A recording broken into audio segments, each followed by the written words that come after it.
अच्छा। तो मित्रों, इस सभा में आपका बहुत बहुत स्वागत, अभिनंदन। अभी हम सभा को कहाँ से शुरू करें? वैसे तो सवेरे की बैठक में मुझे आखिरी में जो कहना चाहिए मैंने वो सब समझाया, प्रयास किया था। फिर भी अब दोबारा सभा लगी है तो हम फिर आपको पूछें। आइए।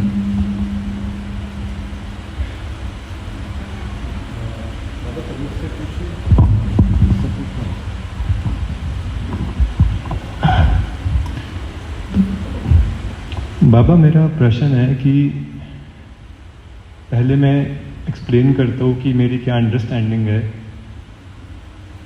जब मृत्यु घटती है तो मेरी ये अंडरस्टैंडिंग है कि शरीर के साथ हमारा माइंड भी एनर्जी रिलीज करता है अगर हम ध्यान की अवस्था में नहीं है। तो मेरा सवाल ये है कि पहली चीज़ कि क्या ये अंडरस्टैंडिंग सही है, और दूसरी चीज़ कि माइंड जब मृत्यु घटती है तो हमारा माइंड का कोई एनर्जी रिलीज करता है अगर हम ध्यान की अवस्था में नहीं हैं। जो हमारा जो मन है, अगर वो ध्यान की अवस्था में हम नहीं हैं, मृत्यु जब घट रही है शरीर की, तो मेरा सोचना ये है कि हर एक थॉट में एनर्जी रिलीज होती है। तो क्या जब मन अगर उस टाइम पे ध्यान की अवस्था में नहीं है तो क्या वो अपनी एनर्जी मृत्यु के समय रिलीज करता है? तो मेरी अंडरस्टैंडिंग है कि वो करनी चाहिए, क्योंकि फिजिक्स के लॉ के हिसाब से हर एक चीज़ एनर्जी है, इंक्लूडिंग थॉट। तो अगर ये अंडरस्टैंडिंग सही है तो मेरा प्रश्न ये है कि is it important to die while being no mind? जब मृत्यु घट रही है तो ध्यान की अवस्था होनी उस टाइम पे ज़रूरी है कि क्या ज़रूरी है और उसकी क्या सिग्निफिकेंस है?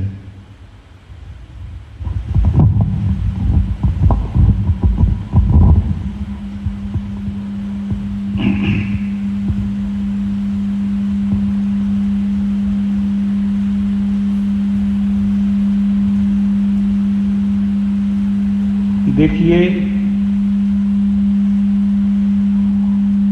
जब व्यक्ति शरीर छोड़ता है, और आपका प्रश्न है कि माइंड की एनर्जी का क्या उपयोग है, तो मेरा जैसा अनुभव है वो ये है कि शरीर सेकेंडरी उसमें आता है, माइंड फर्स्ट में आता है। शरीर तो बहुत देर बाद छूटता है। सबसे पहले हमारा माइंड काम करना बंद कर देता है मृत्यु के समय। अगर हम जागृत नहीं हैं तो हमारा माइंड काम करना बंद कर देता है, और मृत्यु बिना माइंड बंद किए आ नहीं सकती। जब तक तुम्हारा माइंड काम कर रहा है, जब तक तुम्हें कोई मार नहीं सकता, तुम मर नहीं सकते, क्योंकि वो माइंड एनर्जी रिलीज करता रहता है। तो आपकी मृत्यु असंभव जैसी बात है। माइंड जब तक है तो पहले मरता है मन, और इसके बाद मन के बाद मरती हैं तुरंत ही इंद्रियां, और इंद्रियों के बाद मरता है शरीर। तो 3 तल होते हैं मरने के। पहले मन मरेगा, फिर इंद्रियां मर जाएंगी सारी की सारी, जो आँख खुली रहेगी लेकिन आँख से दिखना बंद हो जाएगा, इंद्रिय मर गई। और फिर मरेगा शरीर। शरीर करीब करीब जब हमारी श्वसन क्रिया बंद हो जाती है और डॉक्टर भी डिक्लेयर कर देते हैं कि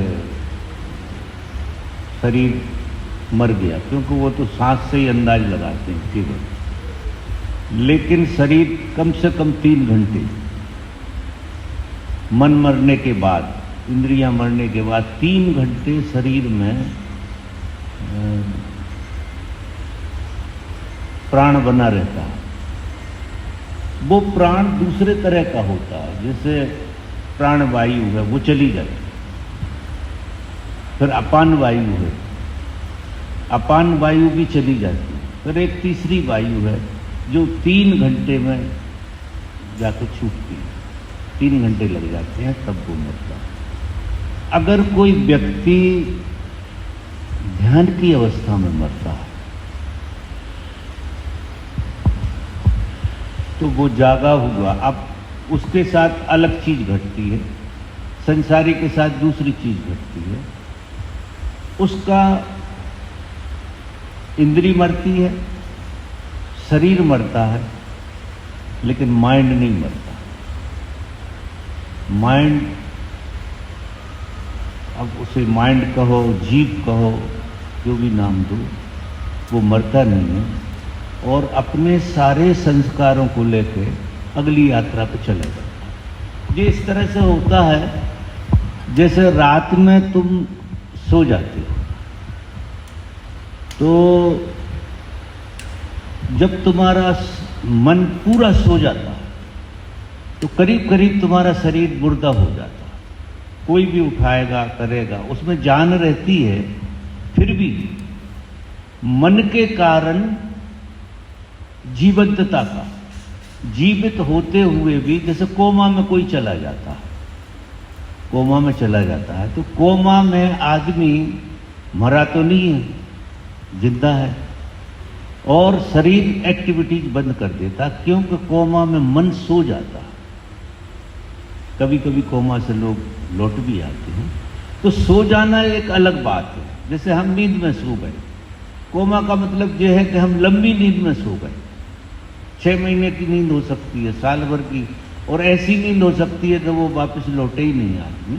धीरे धीरे करके जब मन का प्रभाव शरीर पर कम पड़ने लगेगा तो धीरे धीरे करके मन भी मर जाएगा, शरीर भी मर जाएगा, धीरे धीरे करके। क्योंकि हम जीते हैं मन के प्रभाव से। मन एक एनर्जी है, बड़ी सूक्ष्म एनर्जी है, और सबसे ताकतवर एनर्जी हमारे पास शरीर नहीं है।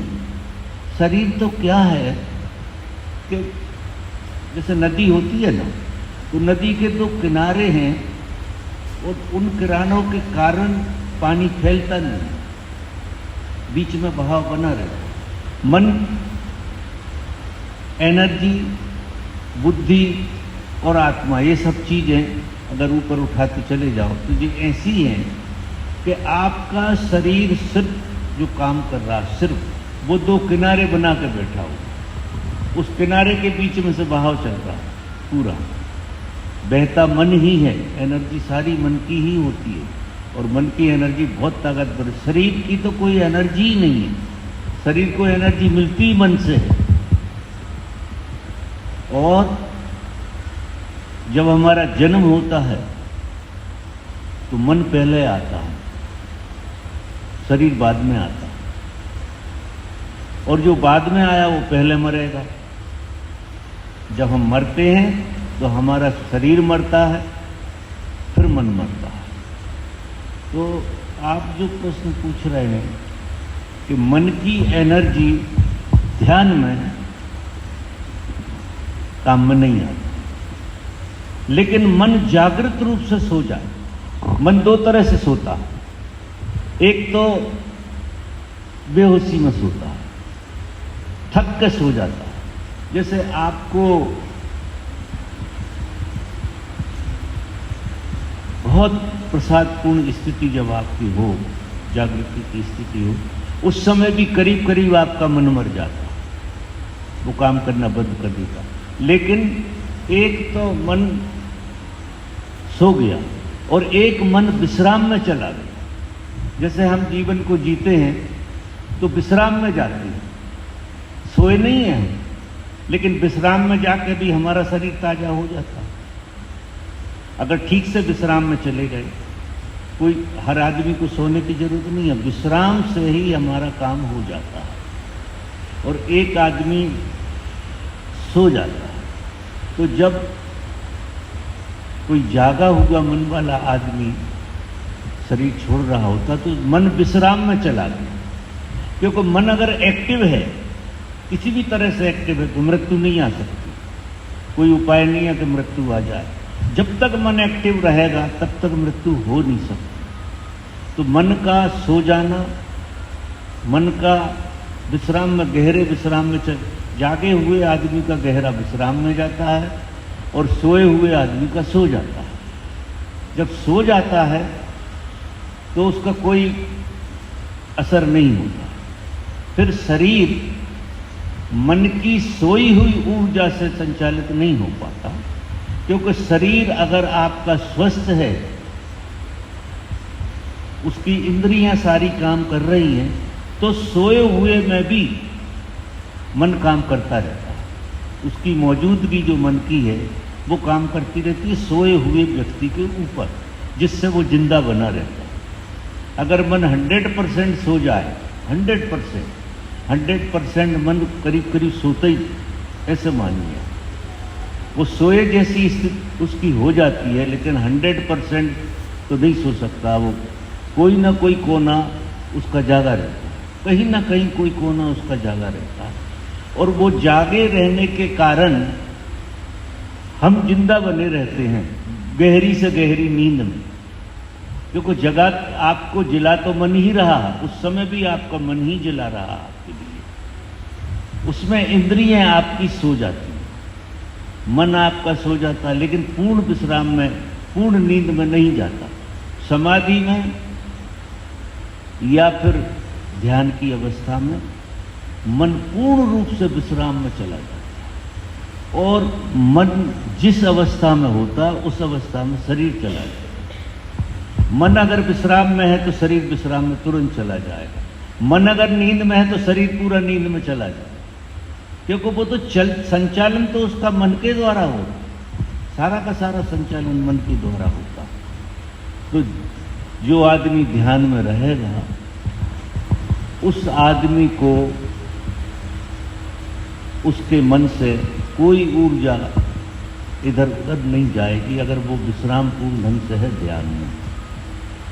पूर्ण विश्राम से अगर वो रहता है, उसका शरीर छूट जाएगा लेकिन वो रहेगा, उसका रहना बरकरार है।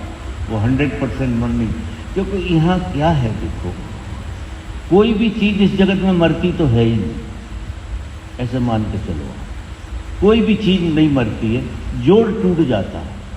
शरीर भी मरता नहीं है, शरीर के जोड़ टूट जाते हैं। और शरीर का जोड़ बनाने वाला जो खेल है वो मन का है। मन के द्वारा इंद्रियां संचालित होती हैं और इंद्रियों से फिर शरीर संचालित होता है पूरा पूरा। तो एक तरह का जोड़ है, वो चीज़ों का जोड़ है शरीर, और कुछ नहीं। और जैसे ही मन की ऊर्जा इसको मिलना बंद होती है, ये जोड़ बिखरने लगता है। मृत्यु क्या है? हमारा बिखर जाना।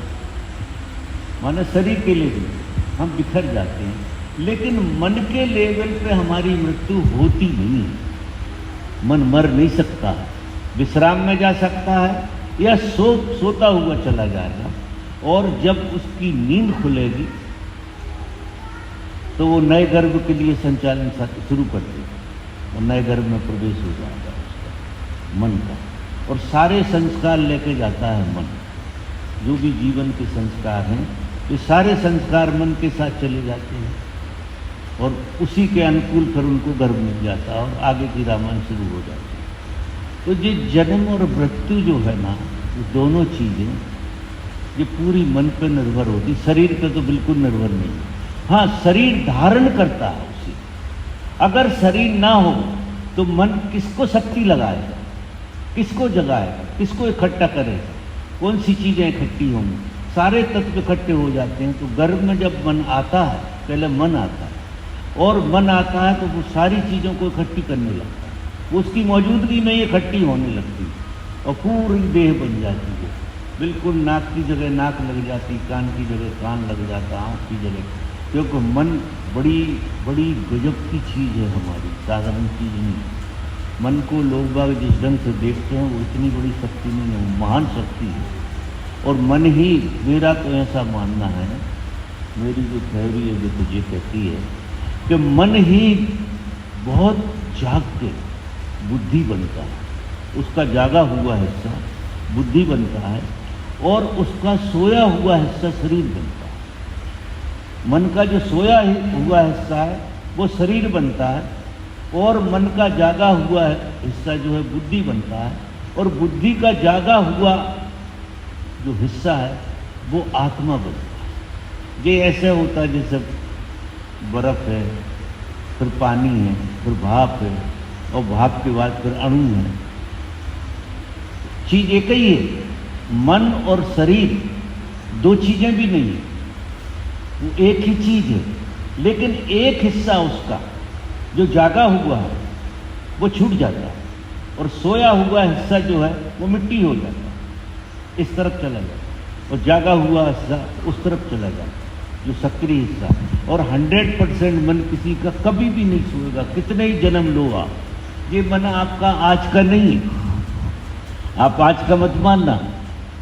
जब से ये ब्रह्मांड बना है, ये ब्रह्मांड की रचना हुई है, तो पहले मन का ही संचालन हुआ, मन पे फिर ये कबर चढ़ता हुआ चला आया। संसार में जैसे ही आत्मा उतरी और आत्मा से नीचे का, आत्मा के अंदर एक भाव पैदा हुआ कि मैं कुछ हूँ, तो वो मन हुआ, आत्मा मन हो गई। और फिर मन को भाव हुआ कि मैं कुछ हूँ, तो वो शरीर हो गया और इंद्रिय हो गई, और इंद्रियों को भाव आया कि मैं कुछ हूँ, तो वो शरीर हो गया। और शरीर को जो भाव आता है, मनो शरीर और इंद्रियां सब मिला के जो भाव आता है कि मैं धनवान हो जाऊं, मैं ये हो जाऊं, मैं ये हो जाऊं, ये ना होऊं और ये हो जाऊं। अब चुनाव की स्थिति, यहाँ उसका ज्ञान आ गया उसके लिए, और वो अच्छे बुरे की पहचान भी जानने लगा। शायद आपको या तो मैं आपका प्रश्न ठीक से नहीं समझा, या फिर आप मेरी बात समझ गए।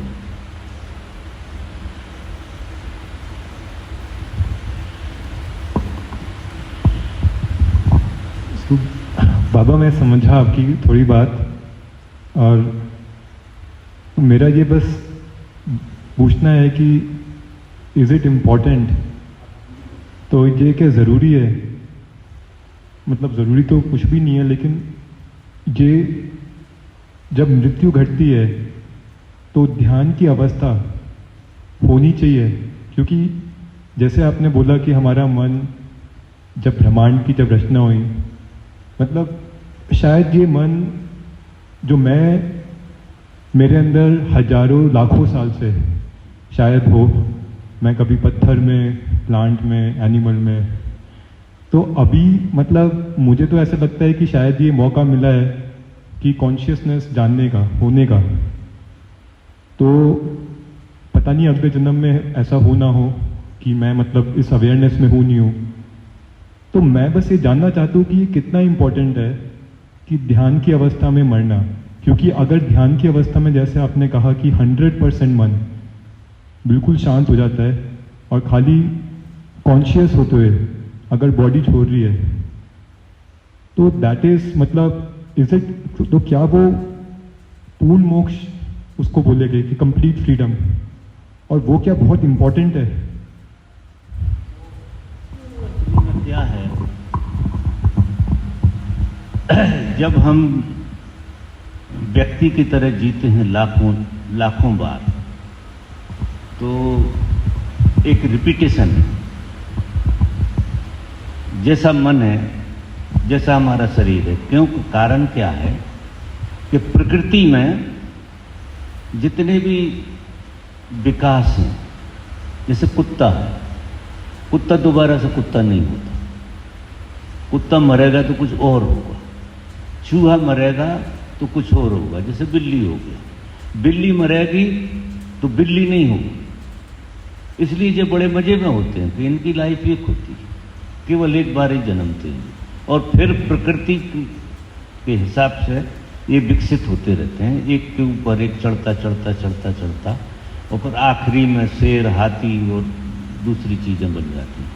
और ये चौपाहे जब पूर्ण रूप से बन जाते हैं, गाय है, बैल है, जो भी है, इसके बाद छलांग लगती है मनुष्यता में, तो मनुष्य होते हैं। मनुष्य के करीब जीने वाले प्राणी मनुष्य ही हो जाते हैं। तो ये वहाँ से चल रहा, पत्थरों से चल रहा, वृक्षों से चल रहा, ये पूरी चेन होती है, पूरी श्रृंखला होती है, और ये पूरा डेवलपमेंट के लिए है पूरा का पूरा। इसमें क्या है कि मन ही जागता है ये सारी चीज़ों से। पत्थर में जब मन था तो बहुत सोया हुआ था, फिर पेड़ों में आया तो थोड़ी सी जागृति उसके अंदर आई, फिर पक्षियों में आया तो और जागृति, फिर पशुओं में आया तो थोड़ी सी जागृति, और फिर मनुष्य में आया। मनुष्य के साथ क्या घटा कि मनुष्य बार बार मनुष्य होता है। मनुष्य का जन्म मनुष्य का ही होता है। मनुष्य कुत्ता बिल्ली में नहीं जा सकता, क्योंकि रिवर्स गियर है नहीं वहाँ। हवाई जहाज में जिस तरह से रिवर्स गियर नहीं है, इस तरह से रिवर्स गियर नहीं। तो मनुष्य हमेशा मनुष्य होता है। तो फिर क्या हो जाता है, लाखों जन्म के बाद रिपीटेशन में जी रहे हैं। और जो विकास है हमारा, जिसे हम विकास कहते हैं, वो विकास नहीं है, उसे हम विकास नहीं मानते हैं। वो सारा विकास मनुष्य को थकाने के लिए, कि वो थक जाए थक जाए थक जाए, और मनुष्य का अंतिम विकास है परमात्मा हो जाना। मनुष्य की एक ही छलांग है, एक ही विकास है कि वो स्वयं परमात्मा हो जाए। तो ये मन अगर जागा हुआ शरीर छोड़ता है तो ये परमात्मा हो जाता है। और परमात्मा हो जाना और मुक्ति एक ही बात। तो जो धन्यभागी हैं, जो उसमें से एक बार लौट कर शरीर में आते हैं, जो खबर दे पाते हैं, बाकी लाखों लोगों को ज्ञान घटता है। और जब विश्राम की अवस्था में उनका शरीर छूटता है, परम विश्राम की अवस्था में, तो वो मोक्ष को प्राप्त, मोक्ष यानी मोक्ष कोई अलग से चीज़ नहीं, वो परमात्मा ही हो जाता है। परमात्मा का मतलब है सब कुछ हो जाना, सब कुछ में व्यापकता के रूप में वो सब कुछ हो जाती है। अभी जागा हुआ आदमी जब देखेगा फिर, क्योंकि वो सब कुछ हो गया, और हमारा सब कुछ हो जाना ही हमारी मुक्ति, हम सब कुछ हो जाते हैं। और फिर ये श्रृंखला चालू रहती है, ये इसी तरह से फिर पत्थर से यात्रा हो रही है, फिर वो चेतना काम कर रही है, फिर काम कर रही है, ये ऐसा क्रम चलता ही रहता है। लेकिन एक बार तुम मुक्त हो जाते हो, पूर्ण रूप से मुक्त हो जाते हो। तुम जब उस सब की जिंदगी जीने लगते हो तो इतनी तृप्ति हो जाती तुम्हारे अंदर, इतनी तृप्ति हो जाती कि अब रिपीटेशन की जिंदगी तुमको नहीं जीना है। जो तुम्हें साफ समझ में आ जाता है कि जो तुम कर रहे हो, वो जब तुम्हारा मन जागृत होगा अच्छी तरह से, तो जो तुम कर रहे हो लाखों बार किया है तुम, जो तुम कर रहे हो। अब तुम्हें ये पता लग जाएगा जो तुम कर रहे हो लाखों बार कर रहे हो, तो अब रिपीट करोगे तो अब तुम्हें लगेगी ये मूढ़ता है। तो उस जब मन जागता है एक अवस्था में, तो वो ये चीज़ें जानने लगता है कि मैं जो भी कर रहा हूँ वो रिपीटेशन के अलावा कुछ है ही नहीं, मैं रिपीट कर रहा हूँ। और रिपीटेशन आदमी को बोर करता है, और मनुष्य जो है हर जन्म में रिपीट कर रहा है, बस उसके एंगल बदल जाते हैं थोड़े, बाकी तो वो रिपीट ही करता है। और जब वो ध्यान की अवस्था में आता है, समाधि की अवस्था में आ जाता है, तो वहाँ उसका विकास हुआ।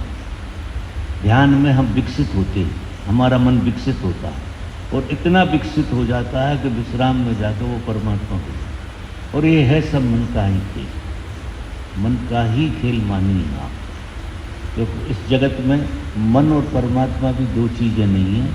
परमात्मा का सबसे नीचे वाला हिस्सा मन है, और नीचे वाला हिस्सा शरीर है, क्योंकि यहाँ तो दूसरी चीज़ है ही नहीं। यहाँ सिवा परमात्मा के कुछ भी, जब आप उस बोध में जाकर देखो जहाँ तुम सब कुछ हो गए, उस बोध में जब आप देख लोगे ये चीज़, तो तुम्हें ये दिखाई देगा कि यहाँ इस ब्रह्मांड में सब चीज़ें अपना रूप धारण किए हुए हैं और चेतना रूप से बनी हुई है, लेकिन मूल रूप से जो है ना वो चेतना ही, मन ही कॉन्शियसनेस है, ऐसे समझिए।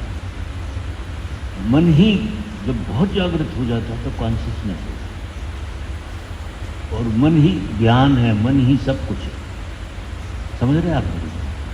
तो बाबा इसमें एक सवाल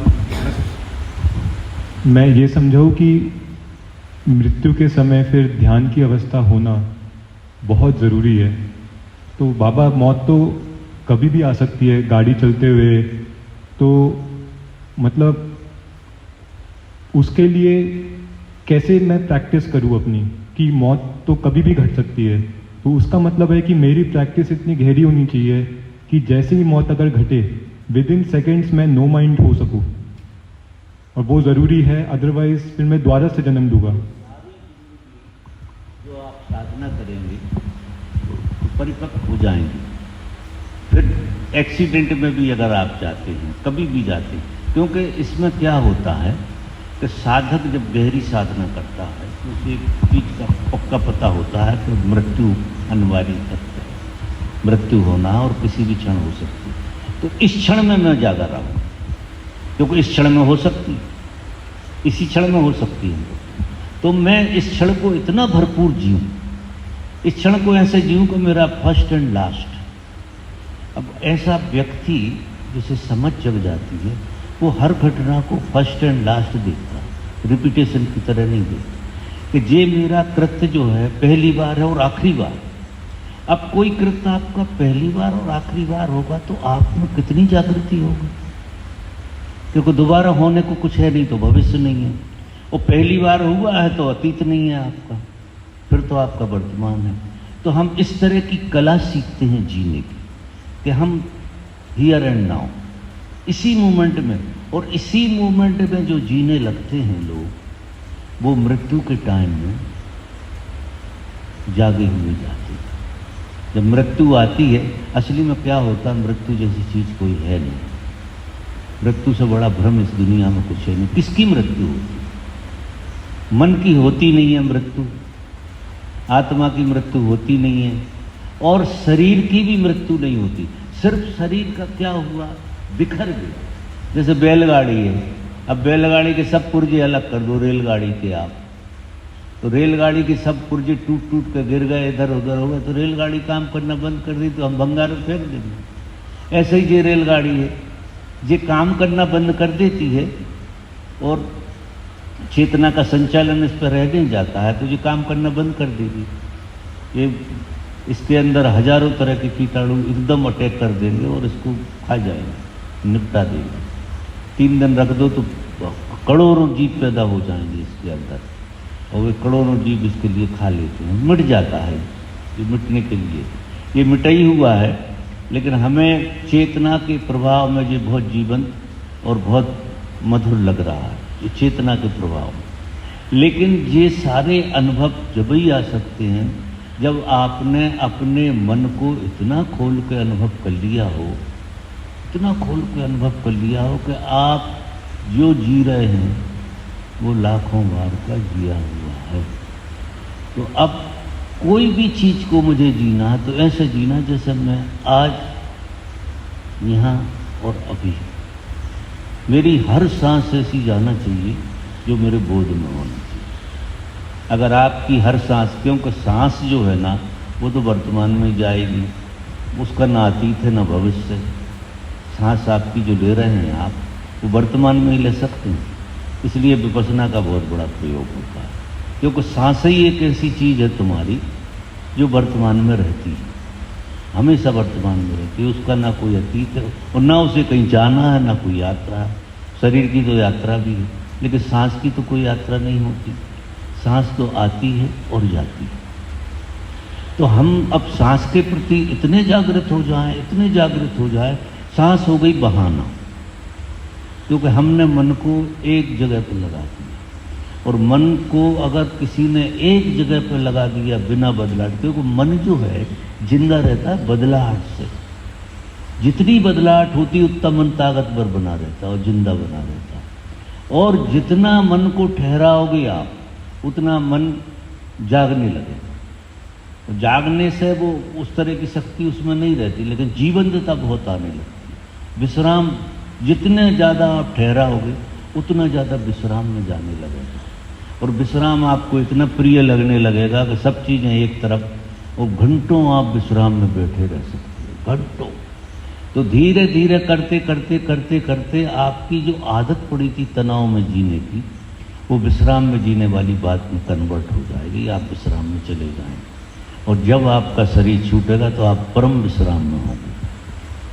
वहाँ आपको जिसे मुक्ति कहो, मैं मुक्ति को दूसरी चीज़ नहीं मानता, मेरे अनुभव से तुम परमात्मा हो जाते हो, परमात्मा में लय हो जाते हो, तुम और परमात्मा एक ही हो जाते हो। वो अणु की तरह जब मन होगा तो अणु का विस्फोट हो जाता है और वो परमात्मा हो जाता। परमात्मा होने का मतलब आप सब कुछ हो गए। समाधि में आदमी को जो घटना घटती है वो परमात्मा होता है ऐसी घोषणा करता है, तो वो सब कुछ हो गया, पूरा ब्रह्मांड हो गया। चांद तारे सूरज जो भी है उसमें मेरा होना व्यापक, ऐसा बोध उसको जग जाता है कि जो भी ब्रह्मांड में है वो मेरा होना है। फिर वो होने को जीता है। अगर वो लौट के आ गया कभी शरीर में तो वो चांद में भी अपने को अनुभव करेगा, सूरज में भी अनुभव करेगा, होने को तो अनुभव करेगा ही ना। तो चांद का जो होना है वो मेरा ही होना है, तारों का होना वो मेरा होना, फिर तो जिस चीज़ का होना है और वो मेरा होना है, ऐसा बोध आ गया तो आप पूरे व्यापक हो गए, पूरे ब्रह्मांड। इसी को मोक्ष कहते हैं। मोक्ष कहीं ऐसा ही जगह नहीं बैठा हुआ कि वहाँ अप्सराएं नाच रही हैं और बड़े मज़े चलेंगे, जैसी स्वर्ग की बातें इंद्र भगवान करते हैं, फालतू की बातें कुंदन की। यहाँ ऐसा नहीं है। मोक्ष तो हमारा हमसे ही हो जाता है। हमारा मन परमात्मा हो गया तो मुक्त हो गया, सब बंधन निकल गए, क्योंकि वासनाएं सब गई, इंद्रियां सब गई, इंद्रियों का कोई काम नहीं रहा। तो इंद्रियां नहीं है तो वासनाएं कोई नहीं है। अब आप अकेले बचोगे, मन जैसे ही अकेला बचता है वैसा लय हो गया, क्योंकि बिल्कुल सूक्ष्म हो जाएगा, वो इतना सूक्ष्म हो जाएगा अणु की तरह। और अणु की तरह होकर एटम जितना ताकतवर होता है ना, इतना ताकतवर हो जाता है। और उसी अणु का विस्फोट होता है जो समाधि में होता है। वो अणु जो है विस्फोट करता है, और जब वो विस्फोट होता है तो वो अणु कन्वर्ट होकर परमात्मा होता है। जैसे अणु अगर विस्फोट करोगे तो कुछ का कुछ हो जाएगा, ऐसे ही मन का जो अणु है उसका जब विस्फोट होता है तो वो परमात्मा होता है। तो आपका जो आखिरी बिंदु है वो परमात्मा होता है। और बहुत सारे बिंदु सघन होते होते होते होते मन होता है, और सघन होते होते होते बहुत सारे बिंदु आपकी इंद्रियां होती हैं, और सघन होते होते बिंदु बिंदु बिंदु आपका शरीर, और फिर और सघन होते आपके कर्म होते। ऐसे समझो इस श्रृंखला को जिस ढंग से चलते। बाबा बस इसमें एक आखिरी सवाल है, अगर नींद में इसमें आखिरी सवाल है कि अगर नींद में अगर मृत्यु घटती है तब क्या होगा? नींद में जब मैं सो रहा हूँ और सोते हुए अगर मुझे किसी ने मार दिया या कुछ भी हो गया तो उस टाइम पे मतलब फिर मेरी ध्यान की अवस्था कैसे होगी? नींद में आपकी मृत्यु हो रही है तो निश्चित आपका मन सोया होगा, तो वो विश्राम में नहीं है, वो कोई खटर पटर में है, सोया हुआ है, नींद में पड़ा हुआ है। ऐसी अवस्था में अगर आपकी मृत्यु हो जाती है तो अगर आप अच्छे साधक हैं तो आपको अगला जन्म साधना के लिए बहुत अच्छे स्पेस में मिला, कोई बहुत अच्छे स्पेस में जहाँ आप साधना बहुत अच्छे ढंग से कर सकें आगे जाकर। लेकिन नींद में मुक्ति का तो कोई उपाय नहीं, कोई उपाय नहीं है कि नींद में अगर कोई मार गया तो जो वातावरण कैसे बन गया, हमारी अवस्था ही ऐसी थी कि हमें कोई मार गया नींद में।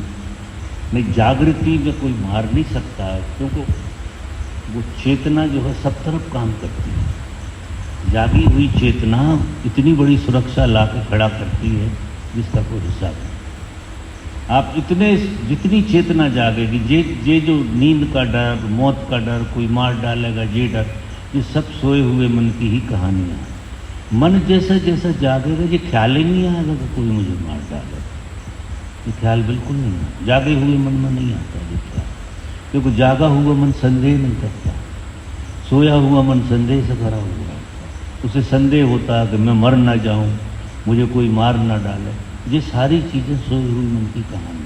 और जब तक मन जागेगा नहीं, जब तक इस बीमारी से बाहर कोई जाने, कोई दवाई नहीं है इसका, कोई औषध नहीं है, कोई टेक्निक नहीं है। मन को ही जगाना। मन जितना आप चैतन्य बना लेंगे मन के लिए, मन पदार्थ है, ऐसे पदार्थ है मन, और मन चैतन्य हो जाता है जब उसके साथ आपका बोध जुड़ जाता है, तो वो चैतन्य होने लगता है। ऐसे मन ऊर्जा है, ऊर्जा जड़ है, ऊर्जा चैतन्य नहीं है।